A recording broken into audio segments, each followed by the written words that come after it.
Hey guys, Shuldoge here with the X-Raypad Heavy BP Chen S. This is the control version, and I got this pad from the official X-Raypad store on AliExpress, and I have the 490 by 420 millimeter version. So with all that being said, let's get straight into the review of this pad. Starting with the surface, I couldn't find anywhere on the website as to what this surface consists of, which it may be a marketing tactic to make sure that they aren't copied by anyone else. But it is a comfortable surface, with all that being said. At this point I will show a macro shot of the surface. It's definitely more on the control side of the control balance focused pads. The static friction is a bit stronger than the dynamic friction, so it's not the best for tracking, but it does have very nice stopping power, so I definitely haven't seen myself struggling at all with flicking exercises. It is the most unique surface I've used, even with budget pads considered. It almost has a soft leather feeling to it. Very skin friendly while still giving you the tactility necessary to be able to stop the mouse. I don't have any humidity issues, so I can't say much on that topic, but when I do sweat, the tracking becomes more of a workout than anything. Though it is a great pad if you have dry hands or don't find yourself struggling with sweaty hands.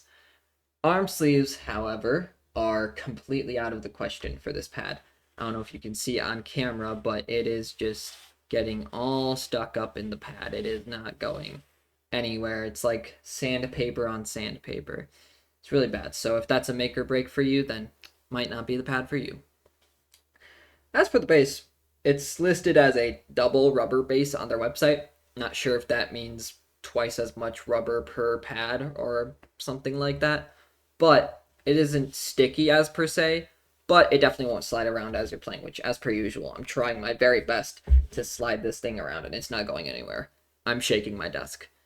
And I'll show a dice test to show the plushness of this pad. It is a very nice plushness. It's pretty soft. It doesn't take too much effort to press down into, but you won't notice yourself accidentally bottoming out your mouse skates mid-game, and it rebounds rather quickly. It is worth noting that the base doesn't have that tingy factory rubber smell that some budget pads do, which is nice. So if you have a sensitive nose, then you won't really have any problems with this pad. The stitching is nice and consistent. Very nice stitching, I will say, and it hasn't shown any signs of degradation or fraying so far.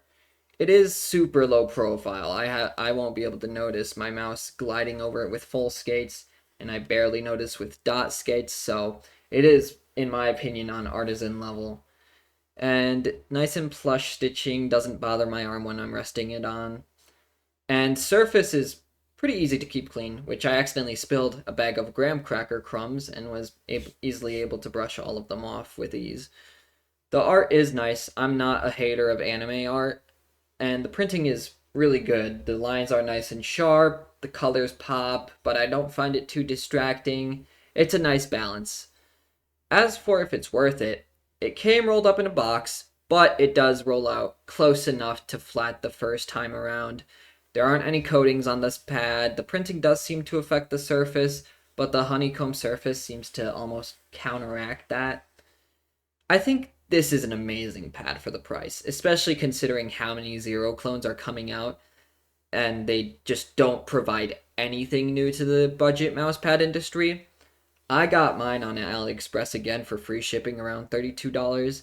But as we all know, tariffs are bringing confusing times, and if it ever does go back in stock for the US, I think it's absolutely worth the money. In conclusion, this mousepad is up there with the PK Control one for the best budget mousepad for me.